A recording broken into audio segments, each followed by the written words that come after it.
Bonsoir à tous et merci d'être à l'écoute de Sen Radio. Au sommaire, l'hôpital Touba Ndamatou, 4 membres du personnel ont été testés positifs au Covid-19. Ils ont été en contact avec un de leurs collègues infirmiers porteurs du virus. Le bloc opératoire de l'hôpital est fermé temporairement pour désinfection. À Saint-Louis, seuls 2 cas positifs au coronavirus sont sous traitement au centre de prise en charge de l'hôpital régional. 5 des 7 cas déclarés positifs dans la région ont été guéris.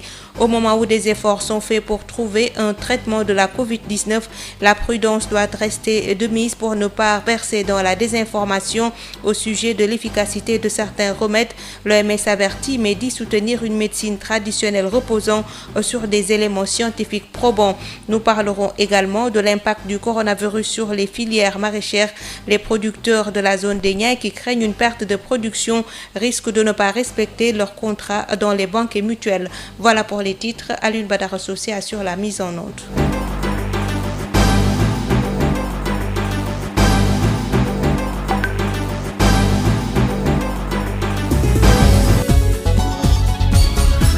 Marie-Rosalie Ndiaye.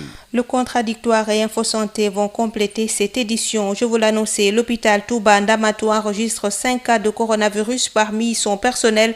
Il s'agit d'un cas communautaire et de 4 cas contacts. Le bloc opératoire où servaient les cas ont été désinfectés et fermés, mais les autres services fonctionnent, assure le médecin référent, Dr Mahmoud Gueye, médecin urgentiste, chef du service de médecine au micro de Toutissei.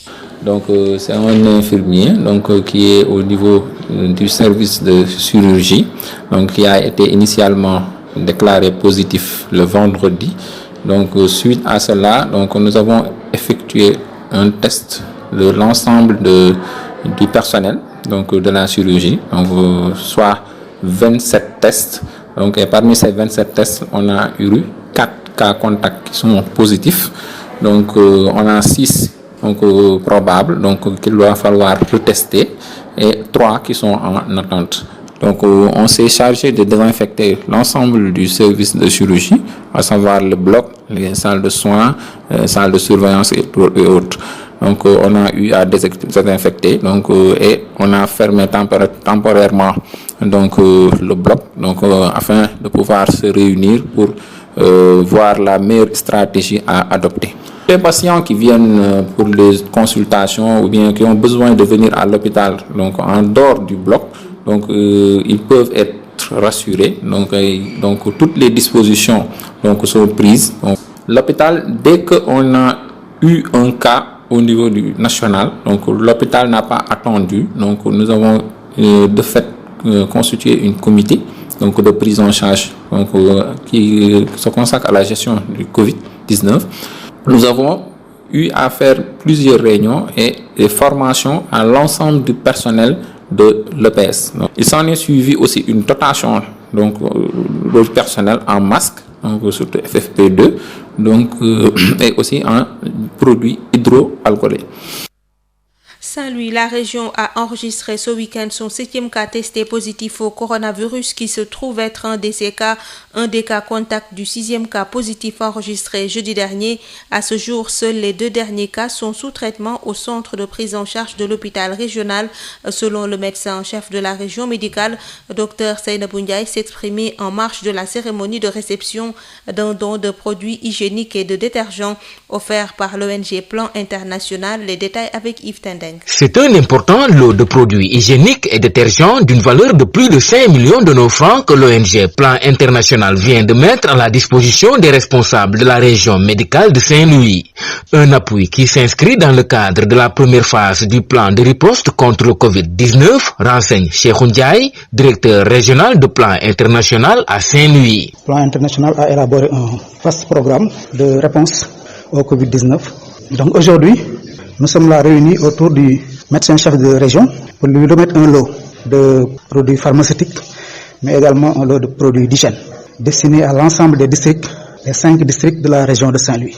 Et nous souhaitons également que cela puisse aller jusqu'au niveau des postes de santé. Ainsi, la distribution de ces produits sera assurée par la pharmacie régionale d'approvisionnement de Saint-Louis, à en croire le médecin-chef de région, le docteur Seynabou Ndiaye, qui magnifie ce geste de plan. Nous remercions Plan International. Ce matériel sera distribué par la pharmacie régionale d'approvisionnement qui remettra à tous les districts sanitaires concernés leur lot d'équipements et de matériel. Une occasion qu'elle a toutefois saisie pour faire le point sur la situation du Covid-19 dans la région. Oui, actuellement, il faut dire que nous avons, à partir de notre cas positif de jeudi, 27 cas contacts qui ont été identifiés et qui sont suivis à Kumbabang.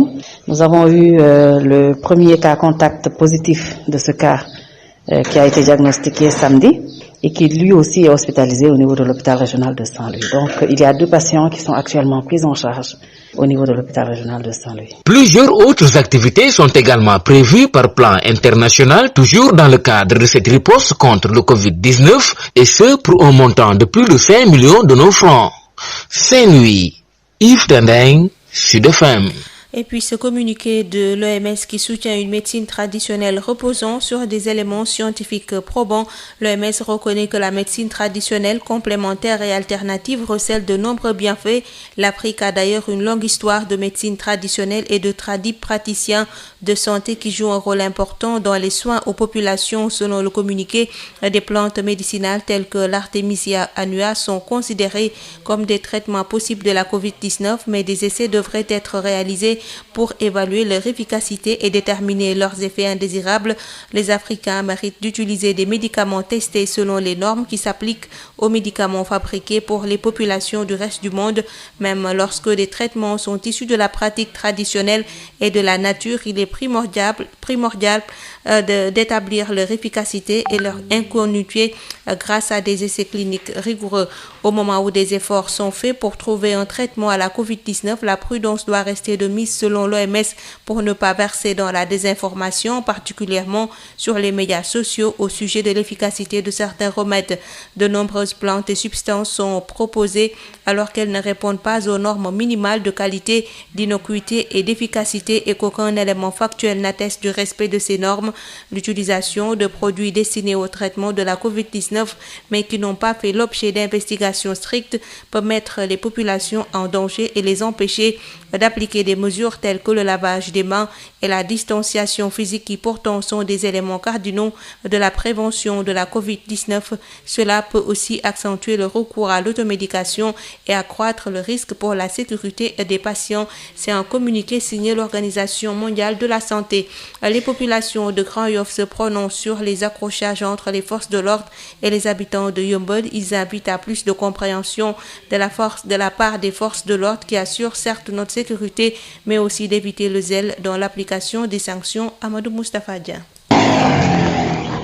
Il est 20h. Le couvre-feu entre en vigueur sur la route. Un jeune à bord de son scooter roule à vive allure pour éviter d'être arrêté par les policiers. Ils sont nombreux, ces retardataires, à jouer à cache-cache avec les policiers à l'heure d'entrée en vigueur du couvre-feu.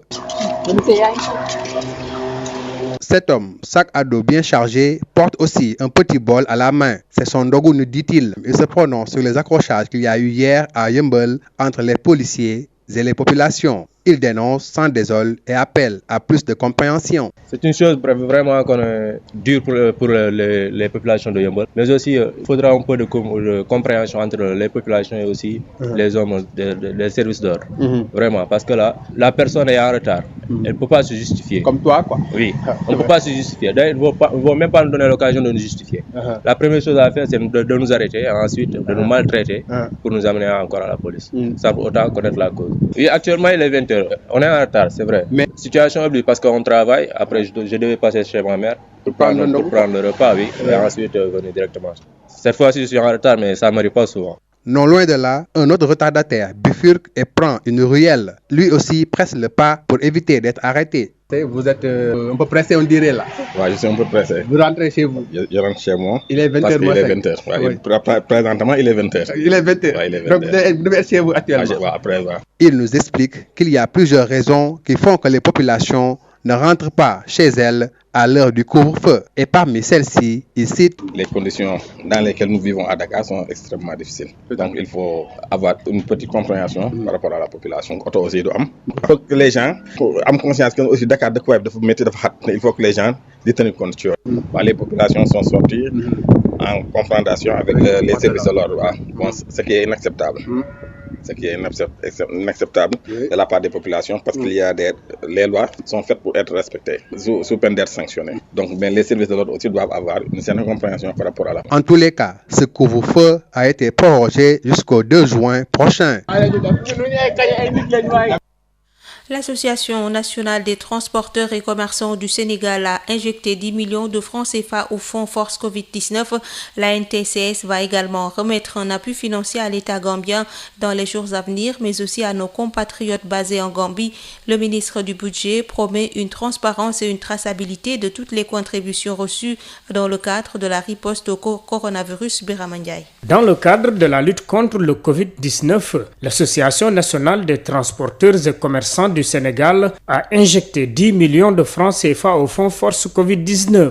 La remise symbolique de ce chèque s'est déroulée à présence de leur ministre de tutelle, Maître Omar Youm, et du ministre du Budget, Abdoulaye Daouda Diallo. Mame Diarra Mbaye porte leur parole. Dans le cadre de la lutte contre le Covid-19, l'Association nationale des transporteurs et commerçants du Sénégal, après avoir appuyé la douane sénégalaise d'un lot de matériel d'une valeur de 6 millions de francs CFA, avait jugé nécessaire d'apporter sa contribution financière symbolique à l'État du Sénégal pour lui permettre de mieux faire face à cette pandémie qui fait des ravages dans le monde. À combien c'est la contribution ? 10 millions de francs CFA. Les membres de l'ANTCS ne comptent pas s'arrêter là. Ils vont également apporter un appui financier à l'État gambien, mais aussi à nos compatriotes basés en Gambie, poursuit Mame Diarra Mbaye. Comme nous évoluons sur l'axe Dakar-Banjul, nous comptons appuyer l'État gambien d'un soutien financier et aussi à nos compatriotes basés dans son pays. Le ministre du Budget promet une transparence de toutes les contributions reçues.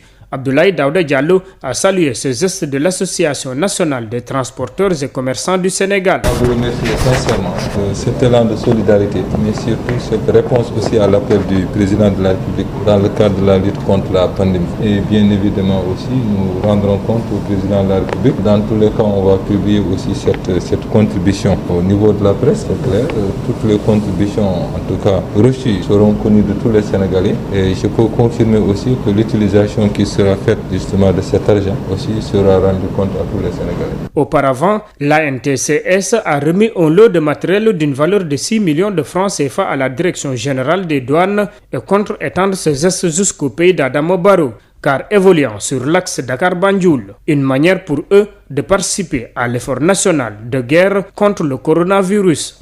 Biramandiaï, les mesures prises par le gouvernement contre la propagation du virus dérangent les producteurs de la zone d'Eniaï. Le secteur craint un non-respect des contrats de remboursement dans les banques et mutuelles. Babacar Sow.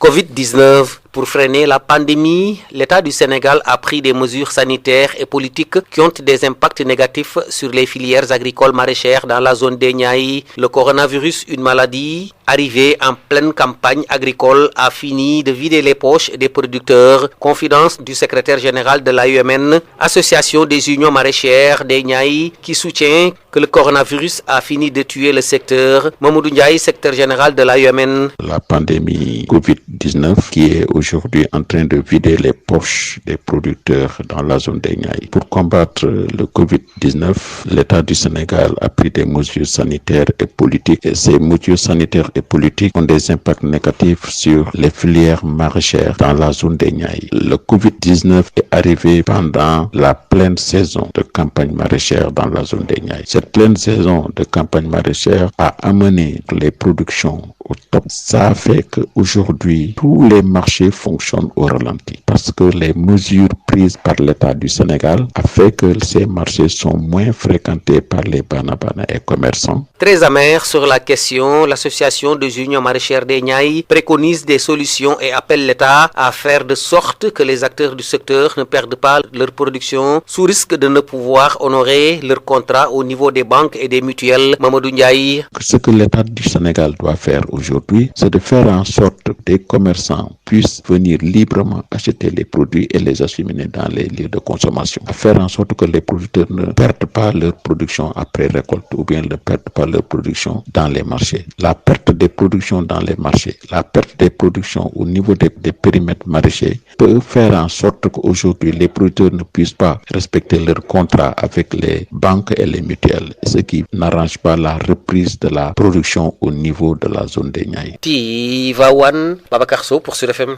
Le contradictoire. Le contradictoire, c'est votre nouvelle rubrique que vous propose Sud FM Sen Radio. Les lundis et vendredis, tous les sujets à controverse seront débattus dans le contradictoire. Un sujet, deux invités pour un regard croisé. Le contradictoire, c'est tous les lundis et vendredis sur Sud FM Sen Radio. Sujet du jour, comment l'histoire de l'urbanisme était liée à la lutte contre les épidémies. Selon le conseil du ministre de l'Urbanisme, de l'Habitat et de l'Hygiène publique, il faut améliorer la planification urbaine, éviter la prévalence des bidonvilles et donner les services urbains de base pour favoriser l'approche sanitaire préventive et stopper la propagation. Alioune Badiane répond à Babacar Samb. Alioune Badiane, bonjour. Bonjour. Vous êtes président du Centre d'excellence pour l'action et réflexion urbaine en Afrique, conseiller spécial du ministre de l'Urbanisme, de l'Habitat et de l'Hygiène publique. Alors, comment l'histoire de l'urbanisme est liée à la lutte contre les épidémies? Monsieur Sam, je vais juste prendre certainement plus proche de nous, mais sachez que les virus ont contribué en fait à définir et à redéfinir les procès d'urbanisation partout dans le monde, que ce soit en Angleterre, vous avez connu certainement, vous avez lu à partir de la grippe espagnole qui a fait une 50aine de millions de morts. Et plus près de nous, vous avez entendu parler de la peste bubonique à Dakar entre 1912 et 1919. Et particulièrement, vous vous rappelez que la création de la Médina de Dakar est née justement de la peste bubonique et la Médina a été créée en 1914 à la suite de cette peste. Et cette peste, en fait, a fait environ 3000 morts en son temps, en 1914, sur la population dakaroise qui était estimée environ à 30 000 entre le plateau et Yoff. Et certainement, vous voyez aujourd'hui les marques et les stigmates. Les 14 pinches de Dakar étaient tous situés dans le plateau, n'est-ce pas? C'est à la suite de cette peste bubonique que les pinches ont été sortis du plateau et relocalisés vers la Médina. Donc, les virus ont toujours frappé au cœur des villes et les amené à faire des transformations profondes, tant en termes d'assainissement, surtout les canaux de Paris, vous vous rappelez avec Haussmann, tout le travail qui a été fait dans l'urbanisation de cette capitale française était dû à la suite de la peste. Donc, nous devons considérer que les virus ont toujours contribué à façonner les villes, à les réarranger, mais surtout que quand les villes ne sont pas bien planifiées, tel que c'est le cas aujourd'hui du Sénégal et d'une bonne partie de la périphérie de Dakar, il y a énormément de risques. Et regardez simplement les bulletins quotidiens qui nous reviennent du ministère de la Santé et qui toujours désignent les zones de Dakar comme étant les zones où les foyers épidémiques sont les plus relevants en matière de lutte contre cette pandémie. Est-ce à dire que notre mode de vie actuel peut être considéré comme facteur de propagation? Oui, écoutez, si nous ne maîtrisons pas nos densités horizontales, et là je vais être bien précis parce qu'il y a tout un débat technique qui est actuellement en cours sur est-ce que la densité favorise ou défavorise la multiplication du virus. Quand c'est une densité horizontale telle que nous l'avons maintenant, avec très peu d'accessibilité dans nos quartiers, périphériques, dans nos banlieues, où les populations sont les unes sur les autres, ou dans les concessions, surtout dans les zones périphériques, ce n'est pas des concessions avec un ménage ou quelques personnes, ce sont des concessions avec 10, 20, 30 personnes dans un ménage. Il y a énormément de risques dans la mesure où nos zones non planifiées permettent des situations de brassage. Aujourd'hui, compte tenu de ce virus et de son mode de propagation à travers les contacts, à travers la respiration et à travers, la rapidité fulgurante de son déplacement, nous devons effectivement dire que la propagation du virus dans ce pays et dans le monde est due au mode de vie, à la façon dont nous vivons mais surtout, et ça, j'insiste là-dessus, de la mobilité. Si nous avions réussi le travail de confinement régional, nous aurions pu couper le cordon de transmission en coupant totalement la mobilité entre les régions. Alors, que doit-on faire? Comment faire pour encourager l'approche sanitaire préventive dans l'aménagement urbain? Mais écoutez, nous devons améliorer premièrement la planification urbaine. C'est quelque chose à propos de laquelle nous avons beaucoup insisté. Le plaidoyer continue de se faire. Nous devons améliorer la qualité de notre planification urbaine. Nous devons éviter la prévalence des bidonvilles. Je le regrette aujourd'hui encore une fois au Sénégal. Nous avons environ 40% de prévalence de bidonvilles, c'est-à-dire des zones informelles d'habitat. Et nous espérons que le programme des 100 000 logements, le programme des pôles urbains, le programme de développement urbain qui est en train de se développer au Sénégal, dans une dizaine, dans une quinzaine d'années, il ne faut pas rêver, ça ne se fait pas du jour au lendemain, nous devrait nous permettre d'avoir un meilleur aménagement. La sortie de la pression de Dakar vers Diamniadio et vers les autres pôles de la région de Thiès, aujourd'hui, on commence déjà à sentir cet effet-là. Mbour va se développer, il faut anticiper, il faut aller aménager Mbour, il faut aller aménager Thiès, parce que ce sont les deux mamelles qui vont permettre de tirer la population de Dakar et donner de meilleurs avantages. Il faut le faire un peu partout. Il faut mieux aménager et puis surtout donner les services urbains de base. Quand on parle de l'eau et de l'assainissement, aujourd'hui, ce coronavirus a besoin d'eau pour se laver les mains. Et dans beaucoup de quartiers périphériques, dans les quartiers pauvres, il faut le dire, l'accepter, il n'y a pas d'eau. Et quand il n'y a pas d'eau, qu'est-ce qu'il faut faire? C'est-à-dire que là, ce sont des éléments de propagation de ce coronavirus. Alioune Badiane, je vous remercie. Merci beaucoup. Je rappelle que vous êtes le président du Centre d'excellence pour l'action et réflexion urbaine en Afrique et conseiller spécial du ministre de l'Urbanisme, de l'Habitat et de l'Hygiène publique. Quand l'air ne circule pas, quand la promiscuité règne, les dégâts sont inévitables. Difficile d'éviter les contacts dans les quartiers populeux où la promiscuité règne. Et bonjour les dégâts, Abdou Brahim Diop lance l'alerte. L'ingénieur aménageur et directeur du développement urbain de la ville de Dakar tient à signaler que le non-respect des documents d'urbanisme peut favoriser la propagation des maladies contagieuses et virales comme le Covid-19. Il s'entretient ici avec Babacar Samb. Abdou Brahim Diop, bonjour. Bonjour, monsieur Samb. Vous êtes ingénieur aménageur et directeur du développement urbain de la ville de Dakar. Oui. En fait, dans certains quartiers populeux et de forte densité marqués par la promiscuité, on a constaté une propagation rapide des cas communautaires. En tant qu'urbaniste, quelle lecture faites-vous de la propagation de la maladie au niveau surtout de la capitale? Bon, je vous remercie, M. Samb. Quand on est dans une capitale comme Dakar, qui fait vraiment, quand on parle du département de Dakar, 72 km², avec des densités d'habitat, des densités de population qui dépassent les 20 000 habitants au kilomètre-carré. Donc, cette promiscuité peut avoir un effet négatif vraiment dans la propagation des épidémies et des maladies. Quand on vit vraiment dans des familles où vraiment c'est des maisons de 150 m², avec vraiment des fois plusieurs ménages, vous êtes sans ignorer que ceci peut avoir vraiment un rôle vraiment déterminant dans la propagation des virus et de toute maladie contagieuse. Voilà. Est-ce à dire que les considérations de santé publique ne sont pas aujourd'hui prises en compte dans les documents de planification urbaine et les projets d'aménagement?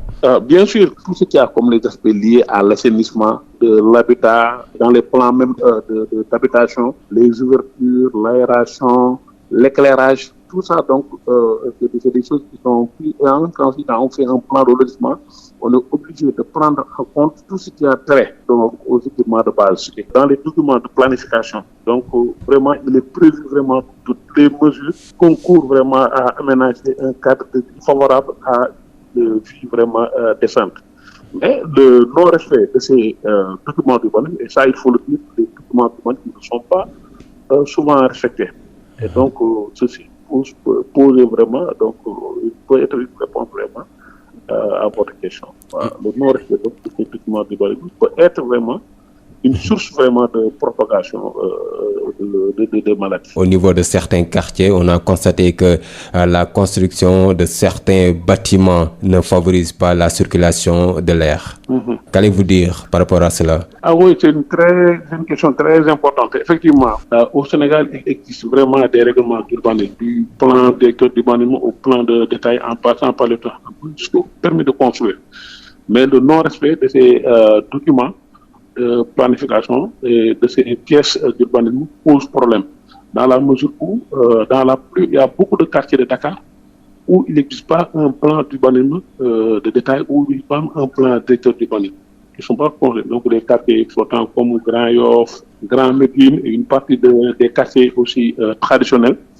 Donc là-bas, on ne peut pas parler de permis de construire parce que ces plans ne disposent pas de documents de planification de base. Voilà, et ça pose problème.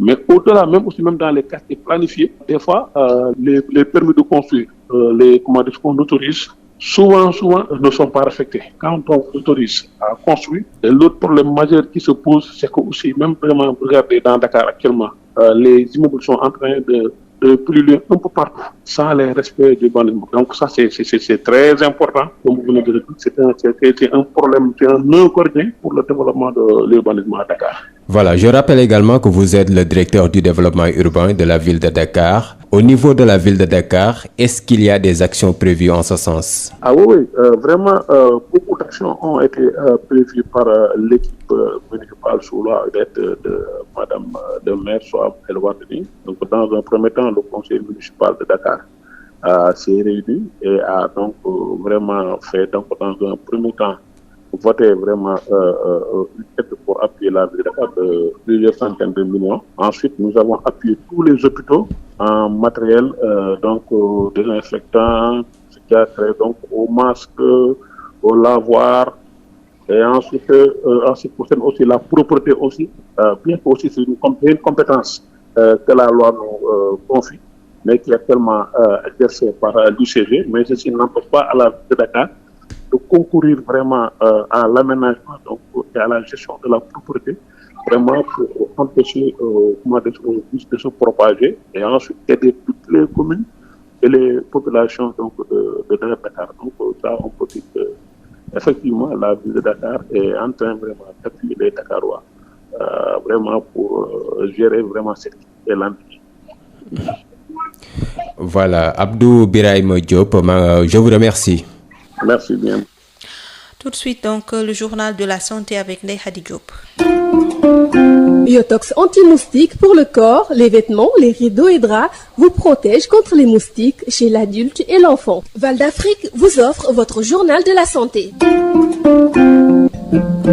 Bienvenue à tous. Info Santé, c'est sur la riposte contre le Covid-19 au plan sécuritaire. L'armée a ouvert de nouveaux postes de sécurité pour mieux gérer les points de passage clandestins à la frontière. Notre invité, le chef d'état-major général des armées, a d'ailleurs visité le dispositif à la frontière avec la Mauritanie. Le chef d'état-major général des armées, le général de corps aérien, Birane Diop, avec Yves Tendeng. Ma visite, après celle que j'ai effectuée à Saint-Louis, ça ne fait pas quelques mois, dans le cadre de mes visites de contact avec les unités, elle se déroule dans un contexte tout à fait particulier, dû au fait que le Sénégal, à l'instar de beaucoup d'autres pays dans le monde, est dans une crise sanitaire. Et depuis que nous sommes entrés dans cette crise sanitaire, les armées que j'ai l'honneur de diriger interviennent sur 3 plans. Le premier, il est humanitaire. Et vous êtes au courant que l'armée est actuellement en train de contribuer à la bonne distribution des vivres que les populations reçoivent des autorités de la République. Vous savez aussi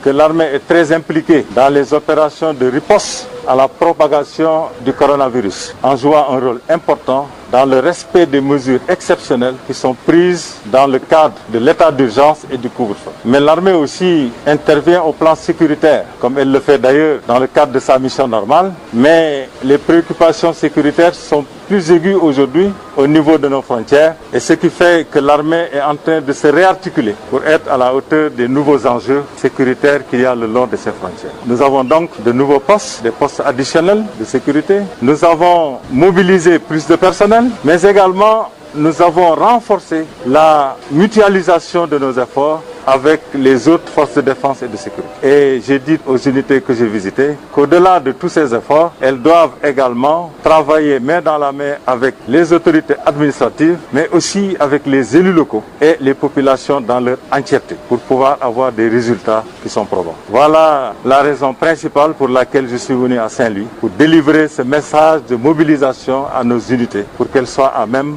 de faire la mission au triple plan que la République a voulu lui confier. Ce dispositif, il est très pertinent dans la mesure où il permet d'avoir une surveillance permanente et très efficace de la frontière au niveau des localités que vous venez de citer. Et c'est certes un dispositif des armées, mais c'est un dispositif qui inclut aussi les autres forces de défense et de sécurité, mais également les autorités locales et les populations. Et ces dispositifs permettent de lutter plus efficacement contre la prolifération des points de passage clandestins. Donc c'est des dispositifs qui n'ont pas été choisis au hasard, ils ont été choisis suite à une analyse et une étude très approfondie de la situation le long de la frontière avant d'être mis sur pied. Le SEMGA a aussi demandé à ses unités de respecter les gestes barrières. Cet appel reste d'actualité, je vais même le réitérer, parce que, comme vous le savez, même s'il y a des avancées qui sont tangibles au niveau de la riposte, la crise, elle est encore là. Et Dieu seul sait quand est-ce qu'elle va se terminer. Donc aujourd'hui, plus que jamais, les militaires, au même titre que les citoyens sénégalais, doivent respecter toutes les mesures et les gestes barrières. Et au-delà de les respecter, doivent même donner l'exemple pour pouvoir inspirer les autres franges de la société. Nous étions avec le chef d'état-major général des armées, le général de corps aérien, Biran Diop, interrogé par Yves Tendeng. Info Santé, c'est fini. Merci à tous. Biotox anti-moustique pour le corps, les vêtements, les rideaux et draps vous protège contre les moustiques chez l'adulte et l'enfant. Val d'Afrique vous a offert votre journal de la santé.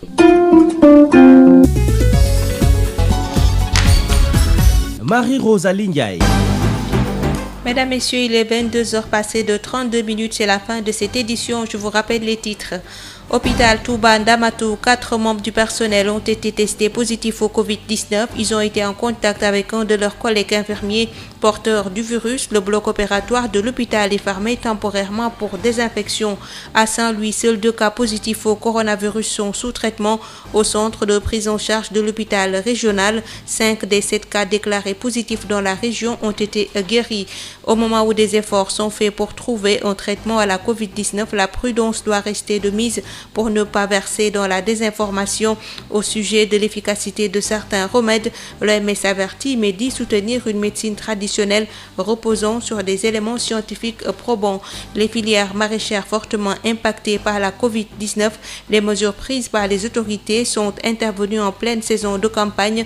Les producteurs qui craignent une perte de production risquent de ne pas respecter leurs contrats dans les banques et mutuelles. Info Santé a bouclé cette édition mise en onde par Alune Badara.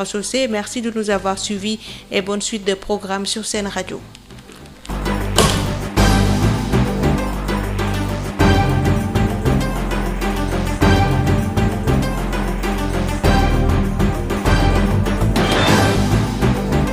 Lorsque les autres visent Dakar,